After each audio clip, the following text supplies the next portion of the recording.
Supreme court Karachi registry में chief justice मियां साकिब निसार की सरबराही में जस्टिस गुलजार अहमद और जस्टिस फैसल अरब पर मुश्तमिल 3 रुकनी बेंच ने नकीबुल्लाह कत्ल केस की समाअत की। IG Sindh AD Khwaja, additional IG और DIG अदालत में पेश हुए। साबिक SSP मुनीर राव अनवार ने सुप्रीम कोर्ट का हुक्म भी हवा में उड़ा दिया और वो नकीबुल्लाह कत्ल केस में तलबी के बावजूद सुप्रीम कोर्ट में पेश नहीं हुए। नकीब कत्ल की तहकीकाती कमेटी ने रिपोर्ट अदालत में पेश कर दी, जिस पर चीफ जस्टिस ने इस्तफसार किया कि हमने राव अनवार को पेश होने का हुक्म दिया था, क्या राव अनवार अदालत में हैं? IG सिंध AD ख्वाजा ने अदालत को बताया कि वो मफरूर हैं। चीफ जस्टिस ने दोबारा इस्तफसार किया कि राव अनवार को हर सूरत में पेश होना चाहिए था। आपने राव अनवार को गिरफ्तार करने के लिए क्या कोशिश की? IG सिंध ने अदालत को राव अनवार की गिरफ्तारी से मुतल्लिक इक़दामात की तफसील बताते हुए कहा कि राव अनवार को हर तरफ से गिरफ्तार करने की कोशिश कर चुके हैं।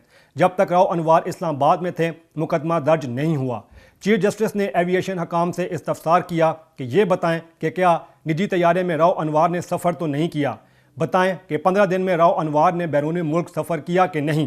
तमाम चार्टर तैयारे रखने वाले मालिकान के हर्फनामे पेश करें। उन्होंने IG सिंध से इस्तफसार किया कि यहाँ भी बड़े बड़े छुपाने वाले मौजूद हैं। IG साहब ये बताएं कि कराची में किसी ने राव अनवार को छुपाया तो नहीं। ये तो नहीं कि जहाँ राव अनवार गया वो आपकी पहुँच में नहीं। आप आज़ादी से काम करें, किसी के दबाव में ना आएँ। हम ईमानदार अफसरान को नाकाम नहीं होने देंगे।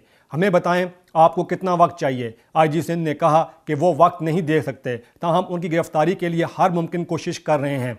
अदालती इस्तफसार पर IG सिंध ने सुप्रीम कोर्ट से राव अनवार की गिरफ्तारी के हवाले से 3 दिन का वक्त मांग लिया, जिस पर चीफ जस्टिस ने रिमार्क्स दिए कि ठीक है, 3 दिन में राव अनवार की गिरफ्तारी को यकीनी बनाएं। मुझे पुलिस पर एतबार है, पुलिस में अच्छे अफसरान हैं। नकीबुल्लाह कौम का और हमारा बच्चा था। हम रियासत को कत्ले आम की इजाज़त नहीं दे सकते।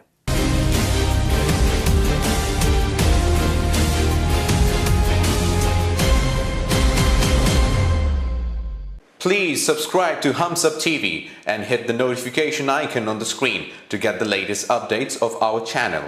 Thank you for watching Hums Up TV.